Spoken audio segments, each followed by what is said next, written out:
আসসালামু আলাইকুম, সবাই কেমন আছেন? আশা করি সবাই অনেক অনেক ভালো আছেন। আজকে আমি তৈরি করে দেখাবো ভীষণ মজাদার লিচুর জেলো পুডিং। ছোট থেকে বড় সবাই কিন্তু এই জেলো পুডিংটা খুবই পছন্দ করবে। এখন কথা না বাড়িয়ে দেখে নেই আমি কিভাবে জেলো পুডিংটা তৈরি করলাম।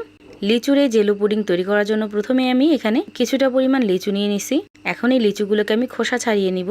খোসা ছাড়ানোর পরে ভিতরে যে আঠিটা থাকে ওই আঠিটা আমি বাদ দিয়ে দিব।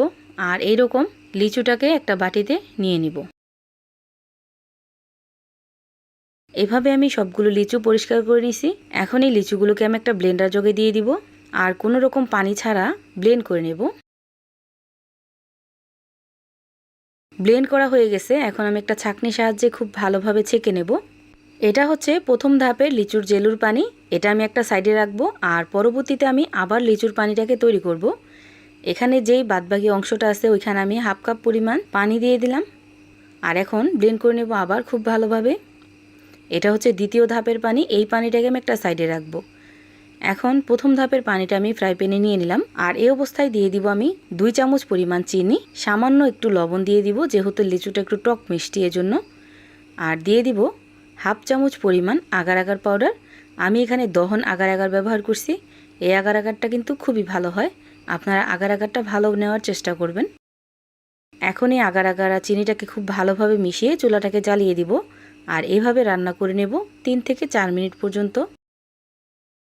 2 থেকে 3 মিনিট রান্না করা হয়ে গেছে। এখন এই জেলোটাকে আমি সেট করতে রেখে দেব। এজন্য একটা প্লেটে এইভাবে ঢেলে রেখে দেব আর চাইলে আপনারা নর্মাল ফ্রিজেও এই প্লেটটাকে ধরে রাখতে পারেন, তাহলে কিন্তু তাড়াতাড়ি সেট হয়ে যাবে। ঠান্ডা হওয়ার পর কিন্তু এই জেলোটা খুব ভালোভাবে সেট হয়ে গেছে। এখন আমি কিউব করে কেটে নেব।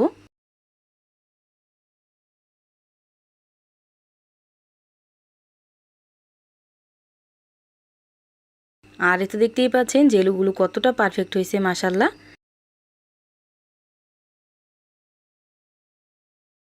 এখন এই জেলুগুলোকে আমি এইরকম কাপকেকের মোল্ডে নিয়ে নিব।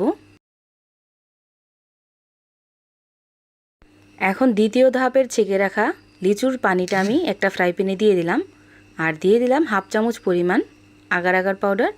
আগার আগার পাউডারটা দিয়ে খুব ভালোভাবে মিশিয়ে নিব আর দিয়ে দিব 3 চামচের মতো চিনি।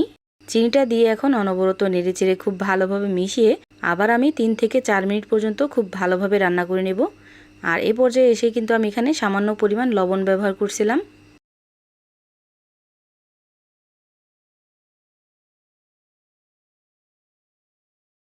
3 থেকে 4 মিনিট খুব ভালোভাবে রান্না করে নিছি। এখন আমি চুলাটাকে অফ করে দেব। আগে থেকে যে জেলুগুলো আমি সেট করতে রাখছিলাম ওইখানে এখন এই জেলুর পানিটা দিয়ে দিব।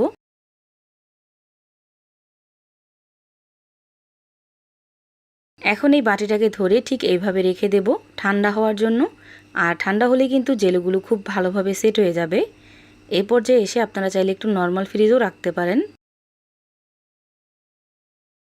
আর এই যে দেখতেই পাচ্ছেন জেলুগুলো কিন্তু একদম পারফেক্টলি সেট হয়ে গেছে। এখন আমি মোল্ড আউট করে নেব।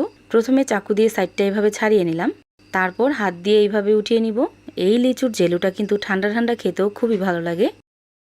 আর এতে দেখতেই পাচ্ছেন কত সহজেই লিচুর জেলিগুলো তৈরি হয়ে গেল। এভাবে বাসায় একবার হলো ট্রাই করবেন, ইনশাল্লাহ আপনাদের কাছেও খুবই ভালো লাগবে। এই ভিডিওটা আপনাদের কাছে কেমন লাগছে অবশ্যই কমেন্ট করে জানাবেন। সবাই ভালো থাকবেন, সুস্থ থাকবেন। আল্লাহ হাফেজ।